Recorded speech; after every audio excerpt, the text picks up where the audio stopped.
Welcome to IBTV. ముందుగా headlines చూద్దాం. శ్రీకాకుళం జిల్లా ఎచ్చర్ల నియోజకవర్గంలో మత్స్యకారుల సేవలో పథకాన్ని ప్రారంభించిన సీఎం చంద్రబాబు. లబ్ధిదారులకు 20,000 చొప్పున ఆర్థిక సహాయం అందజేత.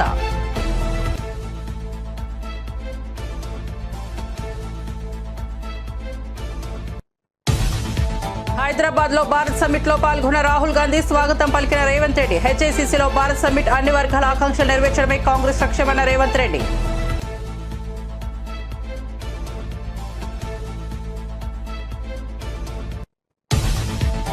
ఏపీ లిక్కర్ స్కామ్ లోకల్ కాదు, ఇంటర్నేషనల్ అన్న MLA Somireddy Chandramohan Reddy. AP liquor scam 3,200 కోట్లు కాదు, 10,000 కోట్లకు పైన అన్న ఎమ్మెల్యే. అధికారిక సేల్స్ తగ్గించి అక్రమంగా అమ్మేసి 1,000 కోట్లు దోచేశారని ఆరోపణ.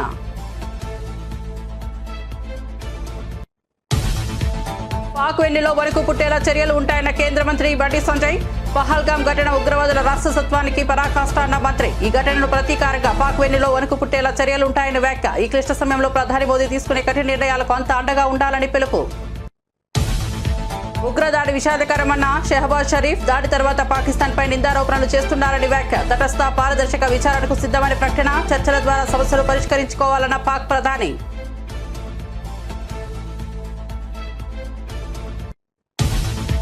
సింధు నదిలో భారతీయుల రక్తం పారిస్తాం, పాక్ మాజీ మంత్రి వ్యాఖ్య. నదీ జలాల ఒప్పందం రద్దుపై భారత్ కు బిలావత్ భుట్టో వార్నింగ్. పాకిస్తాన్లో నీటి ప్రాజెక్టులపై అంతర్గత వివాదాలు. ఉద్రిక్తతల నేపథ్యంలో అంతర్జాతీయ వివాదాలకు సిద్ధమవుతున్న ఇరు దేశాలు. ఇక వార్త వివరాల్లోకి వెళ్తే, భారత్ సమ్మిట్ లో పాల్గొన్న తెలంగాణ సీఎం రేవంత్ రెడ్డి మాట్లాడుతూ ప్రజల ఆకాంక్షలు నెరవేర్చేందుకు అనేక పథకాలను తీసుకొచ్చామని తెలిపారు. రైతులకు సుమారు 20,000 కోట్ల రుణమాఫీ చేశామని, 24 గంటలు ఉచితంగా విద్యుత్ అందిస్తున్నామని చెప్పారు. పైగా మద్దతు ధరతో పాటు క్వింటాలకు 500 రూపాయల బోనస్ ఇస్తున్నట్లు వివరించారు. సమాజంలోని ప్రతి వర్గం కలలను నెరవేర్చడమే తమ కాంగ్రెస్ ప్రభుత్వం మంత్రమని పేర్కొన్నారు. అభివృద్ధి లక్ష్యంగా ముందుకు సాగుతున్నట్లు స్పష్టం చేశారు. And also students were at the forefront of Telangana education, but nothing was done for them, their education or employment opportunities. Many youth pass out from college with a certificate but no skills. For such youth, we started the Young India Skills University. There were no government job recruitment or notifications. When we took charge in the first year, we could fill over 60,000 jobs in government. We now launched Raju Yuva Vikasam to fund startup dreams, covering 5 lakh youth.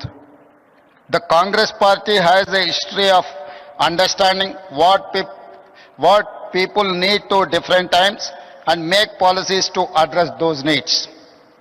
Pandit Jawaharlal Nehru, first Prime Minister of India, focused on irrigation and education. Srimati Indira Gandhi focused on removing poverty through programs for roti, kapda or makan.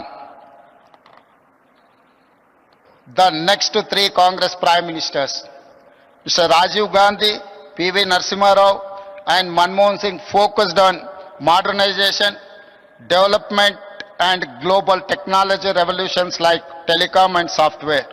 It is they who made it possible today for India to be 5th largest economy in the world.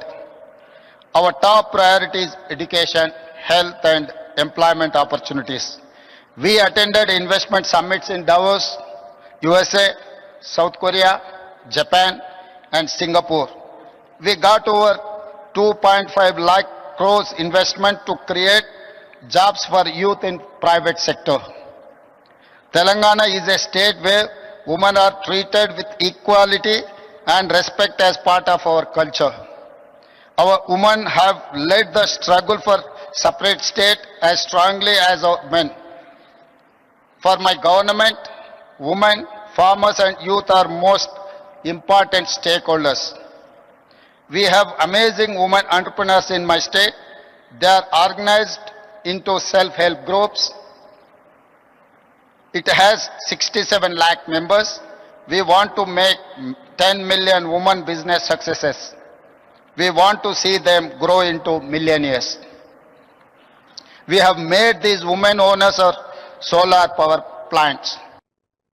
Srikakulam జిల్లా ఎచ్చల నియోజకవర్గంలో మత్స్యకారుల సంక్షేమానికి పెద్దపీట వేసిన CM Chandrababu మత్స్యకారుల సేవలో అనే ప్రత్యేక పథకాన్ని ప్రారంభించారు. ఈ కార్యక్రమంలో భాగంగా లబ్ధిదారులకు ఒక్కొక్కరికి 20,000 ఆర్థిక సహాయం అందజేశారు. మత్స్యకారుల కష్టాలు తనకు గుర్తున్నాయని, వారి సమస్యలు, ఇబ్బందులు బాగా తెలుసుకున్నారని పేర్కొన్నారు. మత్స్యకారుల జీవితాల్లో వెలుగులు నింపేందుకు ప్రభుత్వం కృషి చేస్తోందని హామీ ఇచ్చారు. వారి ఆర్థిక అభివృద్ధికి మరిన్ని పథకాలు తీసుకొస్తామని తెలిపారు. చేపలు పట్టే ప్రతి ఒక్కరితో మాట్లాడాను. సముద్రం దగ్గరికి వెళ్ళాను. ఎవరైతే సముద్రంలో అప్పుడే చేపలు తీసుకొచ్చారో ఆ చేపలన్నీ చూశాను. అయితే ఇప్పటికే లేట్ అయింది కాబట్టి చాలా చేపలు చనిపోయే పరిస్థితి అడిగాను. బ్రతికి తీసుకొస్తారా లేకుంటే కొన్ని చనిపోతాయంటే 2 విధాలుగా ఉంటుందని వాళ్ళు చెప్పారు. నాకు ఎక్కడైతే పోలీస్ అయితే స్వాగతం పలికాడు. మొట్టమొదటిసారిగా నేను వస్తానే మీ ఊర్లో స్వాగతం పలికింది పోలీస్ స్వాగతం పలికాడు. పోలీస్ ఎట్లయితే బందోబస్తుగా వస్తారో దానికంటే సమర్థవంతంగా అన్ని నాకు ఎక్స్ప్లెయిన్ చేశాడు. మీ సమస్యలన్నీ అక్కడి నుంచి నేరుగా మీ కష్టాలన్నీ కూడా విన్నాను. ఆ కష్టాలన్నీ విన్న తర్వాత కొంతమంది ఆడబిడ్డలు ఎండు చేపల్ని ఏ విధంగా తయారు చేస్తారో అది కూడా చూశాను.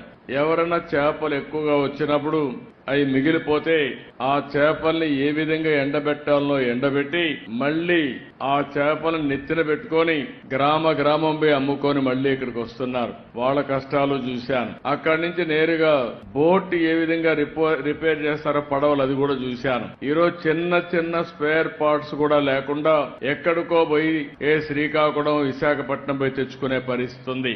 ఇంకో పక్కనే చేపలన్నీ వచ్చినప్పుడు పట్టుకుని తీసుకుని ఎవరైతే అమ్ముతారో అది కూడా చూశాను. వాళ్ళకు కూడా చాలటువంటి ఈ యొక్క ఐస్ బాక్సులు ఉండడం, దానివల్ల కూడా ఇబ్బందులు ఇక్కడ చేసిన తర్వాత ఎక్కడ మార్కెట్లో రేటు బాగుంటే అక్కడ అమ్మే పరిస్థితికి వస్తున్నారు. మీరందరూ కూడా పేదవాళ్ల కష్టాలు చూశాను. మీరు మామూలుగా అయితే బోటు మీరు తీసుకుని ప్రాణానికి కూడా భయపడకుండా రాత్రి 1 గంటకు బయలుదేరి సముద్రంలోకి వెళ్తున్నారు. ఓసారి సముద్రంలో అల్లకల్లోలాలు వచ్చినప్పుడు గాని, బాగా అలలు పెరిగినప్పుడు గాని, ఒకప్పుడైతే అలర్ట్ సిస్టమ్ కూడా ఉండేది కాదు.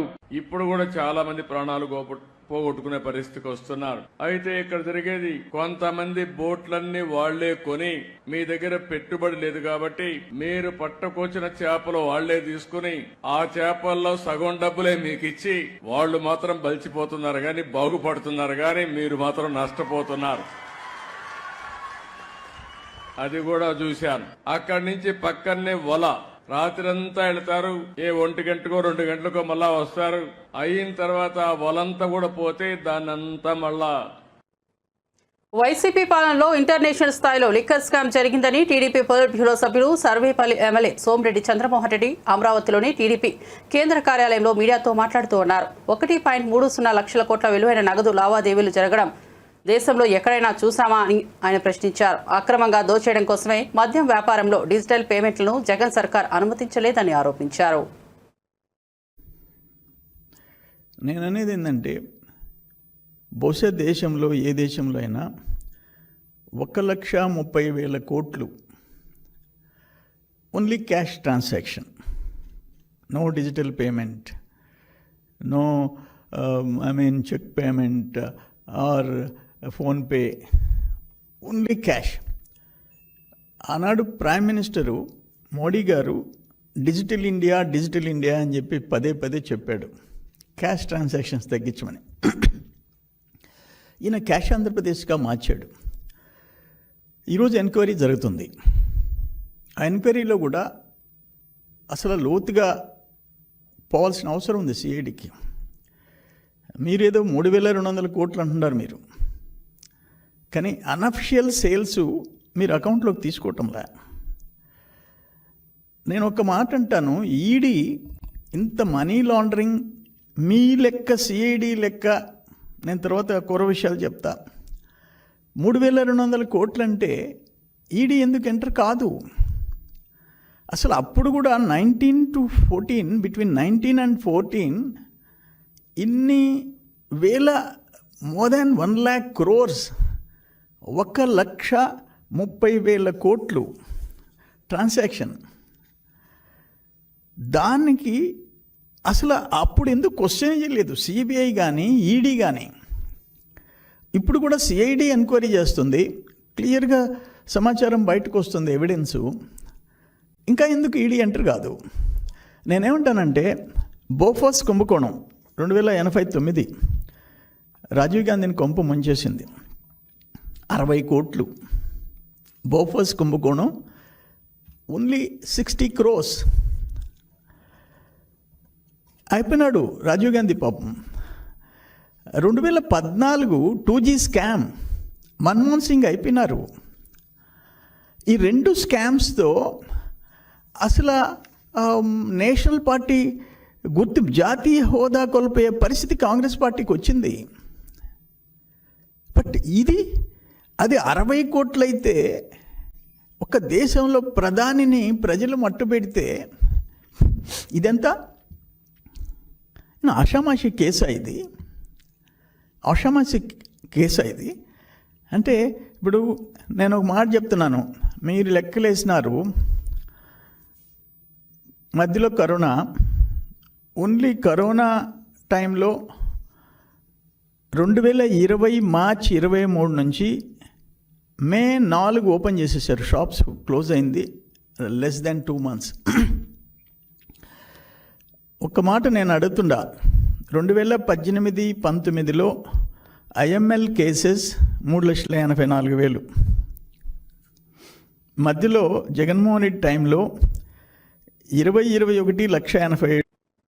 పహల్గామ్ ఘటనకు ప్రతీకారంగా దాయాది పాకిస్తాన్ వెన్నులో వణుకు పుట్టేలా భారత్ చర్యలు ఉంటాయని కేంద్ర మంత్రి బండి సంజయ్ తెలిపారు. MCHRDAలో నిర్వహించిన రోజ్గార్ మేళాలో ఆయన పాల్గొన్నారు. ఉద్యోగాలకు ఎంపికైన 100 మందికి నియామక పత్రాలు అందజేశారు. ఆ తర్వాత మంత్రి మాట్లాడుతూ పహల్గామ్ పాశవిక దాడి ఉగ్రవాదుల రాక్షసత్వానికి పరాకాష్ట అని అన్నారు. ఉగ్రవాదాన్ని ప్రోత్సహిస్తున్నట్లు పాక్ రక్షణ మంత్రి అంగీకరించారని గుర్తు చేశారు. కానీ తుపాకీ పట్టినోడు ఆ తుపాకీకే బలవుతాడని అన్నారు. ఈ విపత్కర పరిస్థితుల్లో ప్రధాని నరేంద్ర మోదీ తీసుకునే కఠిన నిర్ణయాలకు అందరూ అండగా నిలవాలని బండి సంజయ్ పిలుపునిచ్చారు.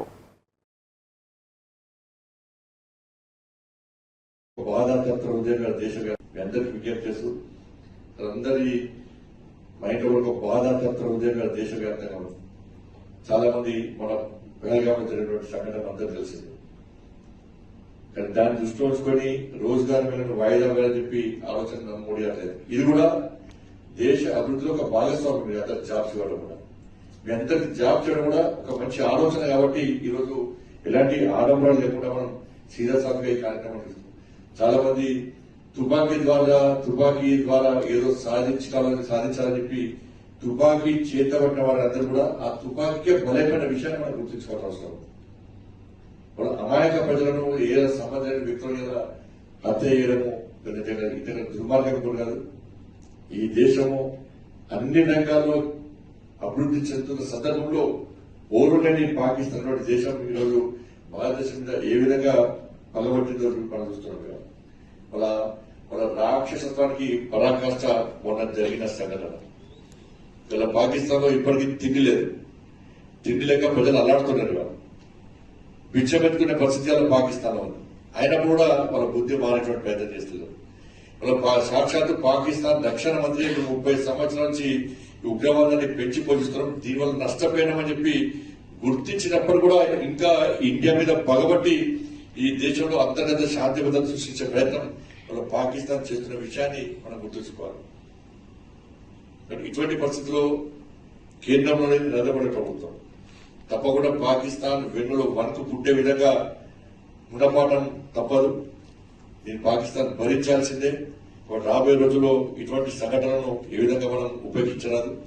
ఇటువంటి పరిస్థితుల్లో కఠిన నిర్ణయాలు తీసుకోబోతున్నటువంటి నరేంద్ర మోడీ గారి ప్రభుత్వానికి మనం అందరం కూడా అండగా ఉండాల్సిన బాధ్యత ప్రతి భారతీయుడి మీద ఉంది. కాబట్టి తప్పకుండా ఆ విధంగా మనం అందరం కూడా నరేంద్ర మోడీకి అండగా ఉండాలి.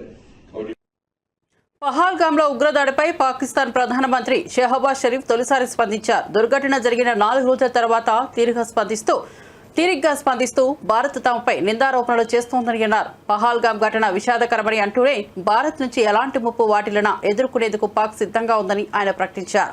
ఈ మేరకు Khyber Pakistan military academy graduation వేడుకల్లో షెహబాజ్ వ్యాఖ్యలు చేశారు. భారత ప్రభుత్వం తీసుకుంటున్న చర్యలను Shehbaz తప్పుపట్టారు.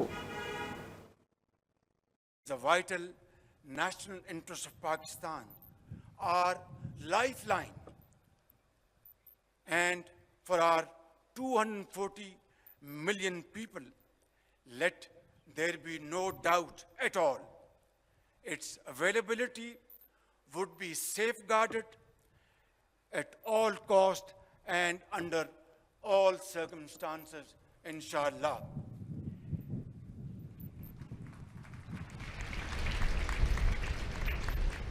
Any attempt to stop, reduce, or divert the flow of water belonging to Pakistan under the Indus Waters Treaty would be responded to with full force and might, and nobody should remain under any kind of false impression and confusion.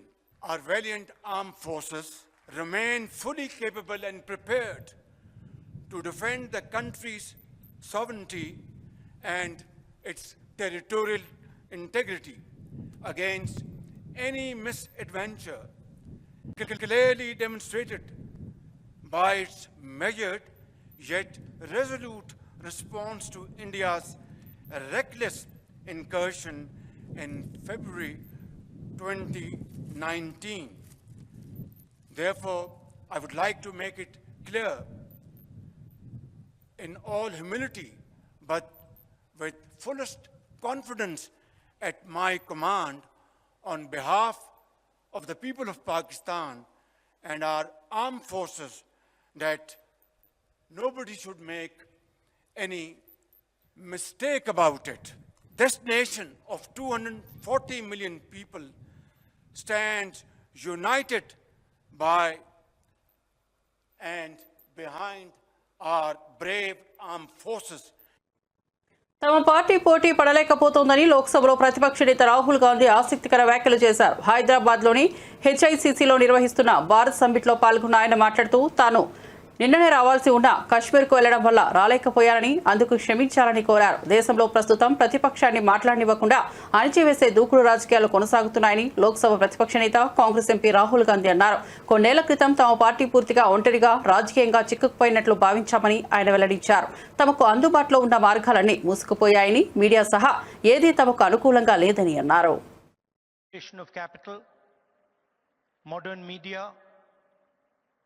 Modern social media.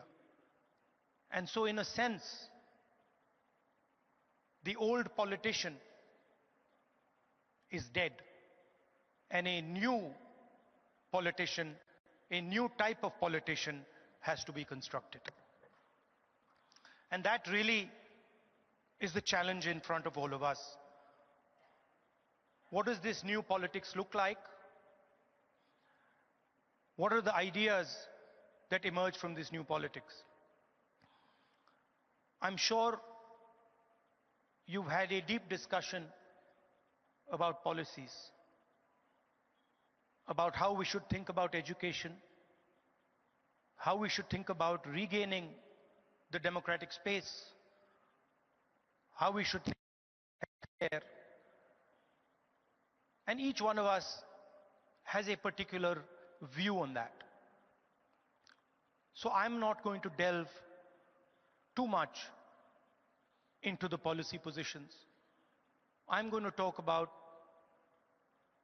what I think is the correct lens with which to approach our politics. Some years ago, we in the Congress Party felt completely trapped in this new politics, aggressive politics, a politics where the opposition is not talked to, but the idea is to crush the opposition. And we found that all our avenues were compromised. The media,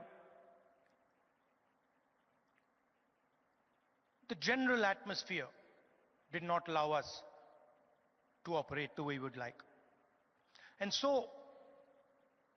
we reached back into our history and we decided to walk from Kanyakumari, which is one of the southernmost parts of our country, all the way to Kashmir, where I was yesterday. And I'd ఉగ్రవాదాన్ని ప్రోత్సహిస్తూ భారత్లో దాడులకు ప్రేరేపిస్తున్న పాకిస్తాన్కు చుక్క నీరు కూడా వదలబోమని కేంద్ర హోంమంత్రి అమిత్ షా సహా పలువురు నేతలు ప్రకటించిన విషయం తెలిసిందే. ఇందులో భాగంగా సింధు నది జలాల ఒప్పందాన్ని రద్దు చేసుకుంటున్నట్లు పాకిస్తాన్ ప్రభుత్వానికి కేంద్రం సమాచారం అందించింది. ఈ మేరకు ఓ లేఖ రాసింది. ఈ పరిణామంతో పాకిస్తాన్లో ఆందోళనలు వ్యక్తమవుతున్నాయి.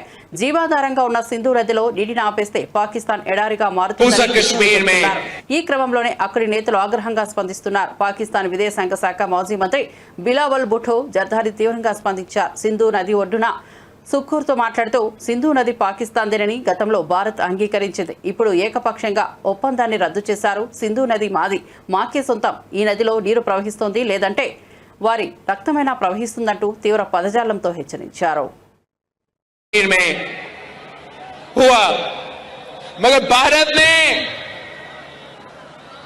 भारत ने पाकिस्तान पे इल्जाम लगाया है. भारत ने अपना कमजोरियां छुपाने के लिए, अपने अवाम को बेवकूफ बनाने के लिए मोदी ने पाकिस्तान को झूठे इल्जामात पाकिस्तान पे लगाए हैं कि ये इस दहशतगर्दी के वाकया के पीछे है और इसकी वजह से इन्होंने ऐलान किया है कि ये इनका एकतरफा फैसला है कि जो इंडस वाटर ट्रीटी है, जो मुआहिदा हुआ पाकिस्तान और भारत के दरमियान, जिसके तहत भारत ये मान चुका कि सिंधु आपका है, सिंधु पाकिस्तान का है. मोदी ने और उनकी हुकूमत ने ऐलान किया कि अब वो ये मुआहिदा नहीं मानते. और मैं सखर में इसी सिंधु दरिया के साथ खड़े होके भारत को कहना चाहूंगा कि सिंधु हमारा है और सिंधु हमारा रहेगा. या इस दरिया से हमारा पानी बहेगा या उनका खून बहेगा. ऐसे नहीं हो सकता, ऐसे नहीं हो सकता कि एक दिन तू उठ जाए और ये फैसला करे कि आप इंडस वाटर ट्रीटी को नहीं मानते. బీఆర్ఎస్ నేత కేటీఆర్ పై బీజేపీ ఎంపీ ధర్మపురి అరవింద్ ఘాటుగా స్పందించారు. ఇమేజ్ బిల్డింగ్ కాదు, కెపాసిటీ బిల్డింగ్ పెంచుకో అంటూ చురకలంటించారు. ఏ మొహం పెట్టుకుని రేపు సభ నిర్వహిస్తున్నారు? సభకు 100 కోట్ల రూపాయలు ఎక్కడి నుంచి వచ్చాయని ప్రశ్నించారు. 1,50,000 కోట్ల తెలంగాణ ప్రజల సొమ్ము దోచుకొని ఖర్చు చేసి ప్రత్యామ్నాయం మేమేనని చెప్పడం హాస్యాస్పదమన్నారు. ప్రజలు బీఆర్ఎస్ పార్టీ మాయలు మర్చిపోలేరని ధర్మపురి అరవింద్ విమర్శలు గుప్పించారు.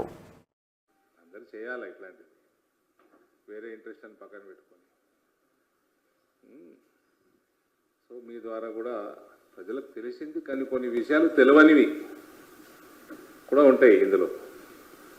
సో అవన్నీ ఒకసారి మీ ముందర పెట్టడం, ఒక పార్లమెంట్ సభ్యుడిగా, ఒక బీజేపీ కార్యకర్తగా నా కర్తవ్యం. అది క్యారీ చేయాలనో లేదో మీ కర్తవ్యం, మీరు ఆలోచన చేసుకోండి.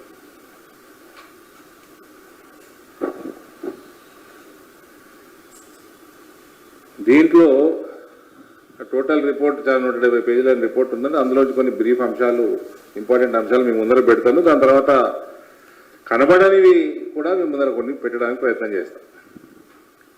సో బేసికల్గా ఈ గత ప్రభుత్వం చేపట్టిన ఓవరాల్ కాళేశ్వరం ప్రాజెక్టు, అందులో మేడిగడ్డ చేయమని అనుకోకండి, వాళ్ళు రాసి ఉంటారు. రైట్ ఫ్రమ్ స్క్రాచ్ ఈ ప్రాజెక్టు స్కామ్ కోసమే టేకప్ చేసిండ్రు.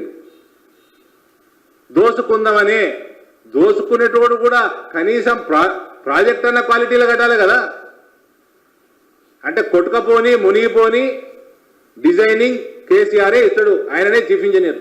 80,000 పుస్తకాలు చదివిండు. నేను 80,000 చదవలే. ఆయన కొద్ది గొప్ప కామన్ సెన్స్ చెప్తున్నా. This is complete tender managed.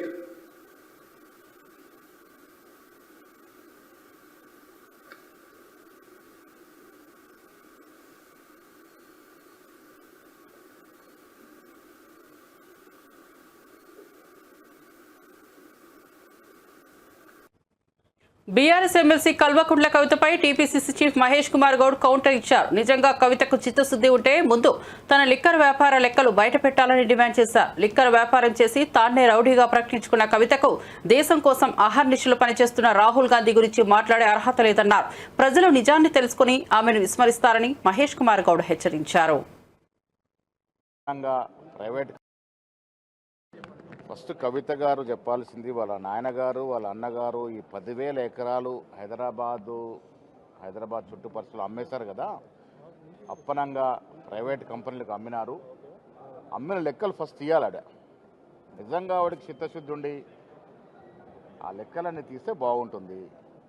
తర్వాత లిక్కర్లో వ్యాపారం చేసి తనకు తన యొక్క మెగా రౌడీ అని చెప్పుకున్నటువంటి కవిత గారికి దేశం కోసం హార్నిశలు శ్రమిస్తున్న రాహుల్ గాంధీ గారి గురించి మాట్లాడితే ప్రజలు హర్షిస్తారని నేను అనుకోవట్లేదు. ఏపీ కూటమి ప్రభుత్వం స్కీములు కాకుండా స్కామ్లకే పెట్టిందని వైఎస్ఆర్సీపీ అధికార ప్రతినిధి పుత్తా శివశంకర్ రెడ్డి ఆరోపించారు. 1 కంటే తక్కువ ధరకే భూములను కారు చౌకగా అమ్ముకుంటూ దోపిడీ చేస్తున్నారని విమర్శించారు. గతంలో ఐటీ పేరుతో అనుచరులకు భూములు కట్టబెట్టిన చంద్రబాబు నేడు ఏఐ పేరుతో అదే పని చేస్తున్నారని చెప్పారు. ఊరు పేరు లేని ఉర్సా కంపెనీకి 3,000 కోట్ల విలువైన భూములు కేటాయించడం దీనికి స్పష్టమైన ఉదాహరణ అని తీవ్ర వ్యాఖ్యలు చేశారు. కారు చౌకగా కనీసము టీ రేటు కంటే తక్కువ ధరలకే ఇచ్చి అడ్డగోలుగా భూముల యొక్క దోపిడీ అనేటువంటిది కొనసాగుతూ ఉంది. మామూలుగా మనము కొత్తగా ప్రభుత్వం ఏర్పడిన తర్వాత చంద్రబాబు నాయుడు గారు వచ్చి ఆర్టిఫిషియల్ ఇంటెలిజెన్స్ ఏఐ అన్నారు. అప్పుడే మాకు అర్థమైంది ఏంటంటే గతంలో కూడా ఐటీ అని చెప్పి నేదురుమల జనార్దన్ రెడ్డి గారు ఏదైతే ఆల్రెడీ కాంగ్రెస్ హయాంలో సైబర్ టవర్స్ అనేటువంటి దగ్గర ఐటీ అది చేసి పనులు జరుగుతున్నా కార్యకలాపాలు జరుగుతున్నా కూడా అక్కడికి మళ్ళీ కొబ్బరికాయ కొట్టి ఆ చుట్టుపక్కలంతా కూడాను భూములని రియల్ ఎస్టేట్ వ్యాపారానికి తన అనుచరులకి సహచరులకి ఇచ్చి ఆ యొక్క బిల్డింగ్ నిర్మాణాలకు కూడాను తన అనుంగులకి ఇచ్చి ఏ విధంగా చంద్రబాబు నాయుడు గారు చేశారనేటువంటిది అర్థమవుతుంది. తర్వాత కొత్త రాష్ట్రం ఏర్పడిన తర్వాత 2014లో అమరావతి అన్నారు. ఆహా, ఏదో అమరావతి కడతాళ్లే బిల్డింగ్ అనేటువంటిది ప్రజలు కూడా ఆశించారు, ఎదురు చూశారు. కానీ అక్కడ జరిగింది ఏంటంటే అమరావతిలో కేవలము G+1 5 బిల్డింగులు కట్టి తద్వారా అది కూడాను విపరీతమైనటువంటి రేట్లు వాళ్ళ అనుంగులకి ఇచ్చి వారి ద్వారా హైదరాబాదులో ఒక బిల్డింగు, అదేవిధంగా మంగళగిరిలో ఇవన్నీ కూడా పార్టీ కార్యక్రమాలన్నీ కూడా వాళ్ళ చేత ఎలా కట్టించుకున్నారో ఏంటి అనేటువంటిది మనకి ఇంకొక ఉదాహరణ. అదేవిధంగా ఈరోజు ఏఐ అన్నప్పుడే ఇంకా టెక్నాలజీ కంపెనీల పేరుతో తన అనుచరులకు ఏ విధంగా భూములు దోపిడీ చేస్తున్నాడు అనేటువంటి వాటికి ఒక చక్కటి ఉదాహరణ ఈ ఉర్సా అనేటువంటి కంపెనీకి, ఊరు పేరు లేనటువంటి డొల్ల కంపెనీకి 3,000 కోట్ల రూపాయల భూమిని ఎటువంటి అర్హత లేని చిన్న అప్పటికప్పుడు క్రియేట్ చేసిన కంపెనీకి కేటాయించడం చూస్తే ఏ విధంగా అవినీతి విలయతాండవం చేస్తుంది అనేటువంటిది కళ్ళెదుట కనిపిస్తూ ఉంది. ఇది ఒక ఉదాహరణే. దీని డీటెయిల్ చూద్దాం. అసలు ఈ కంపెనీకి 3,000 కోట్ల రూపాయలు అంటే 59.65 ఎకరాలు. వరంగల్ సభను ప్రతిష్టాత్మకంగా విజయవంతం చేయాలని మాజీ మంత్రి ఎమ్మెల్యే హరీష్ రావు పిలుపునిచ్చారు. ఎప్పుడు బీఆర్ఎస్ పార్టీకి అండగా ఉన్న వరంగల్ ప్రజలు, వ్యాపారస్తులు ప్రతి ఒక్కరూ సహకరించాలని కోరారు. రాష్ట్ర ప్రజలు పడుతున్న కష్టాలపై ప్రభుత్వంపై ఒత్తిడి తేవడమే సభ లక్ష్యమని తెలిపారు. భారీగా జనసంద్రం తరలివచ్చే అవకాశం ఉందని, ప్రభుత్వం పోలీసులు కుట్రలకు పాల్పడే అవకాశం ఉందని హెచ్చరించారు. కేసీఆర్ ప్రసంగాన్ని వినాలన్నదే అందరి ధ్యేయమని, మరోసారి కేసీఆర్ను ముఖ్యమంత్రి చేయాలని ప్రతినబూనాలని పిలుపునిచ్చారు. ఏర్పాట్లు జరిగాయి.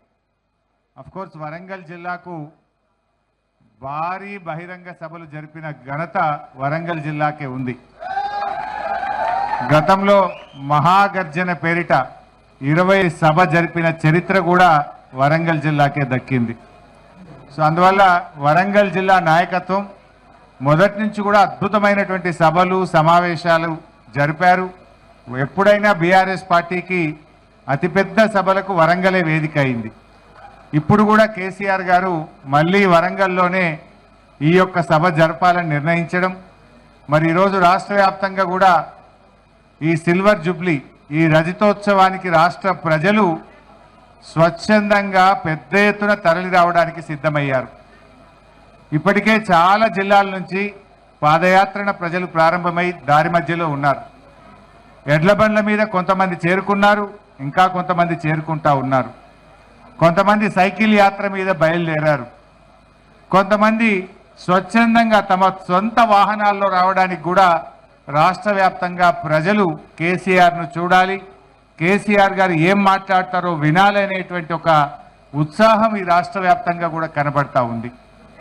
బీఆర్ఎస్ రజతోత్సవం అంటే ఇది తెలంగాణ ప్రజలందరికీ కూడా నిజంగా ఒక రకంగా పండగ లాంటిదే. బీఆర్ఎస్ పార్టీ లేకపోతే ఇవాళ తెలంగాణ లేదు, తెలంగాణ లేకపోతే ఇవాళ ఇంత అభివృద్ధి మనం చూసేటువంటి వాళ్ళం కాదు. ఆనాడు సమైక్య రాష్ట్రంలో కరువు కాటకాలకు నిలయంగా, వలసలకు నిలయంగా, ఆత్మహత్యలకు నిలయంగా ఉన్న ఈ ప్రాంతానికి విముక్తి కలిగించి తెలంగాణ ఆత్మగౌరవ బావుటా ఎగిరేసినటువంటి పార్టీ ఇవాళ బీఆర్ఎస్ పార్టీ. రాష్ట్రాన్ని సాధించింది బీఆర్ఎస్ పార్టీ, రాష్ట్రాన్ని అభివృద్ధి పథంలో నడిపించింది బీఆర్ఎస్ పార్టీ. ఇవాళ ప్రతిపక్షంలో కూడా కాంగ్రెస్ ప్రభుత్వం మెడలు వంచి ప్రజల పక్షాన నిలిచింది కూడా బీఆర్ఎస్. మరిన్ని అప్డేట్స్ కోసం చూస్తూనే ఉండండి IBTV.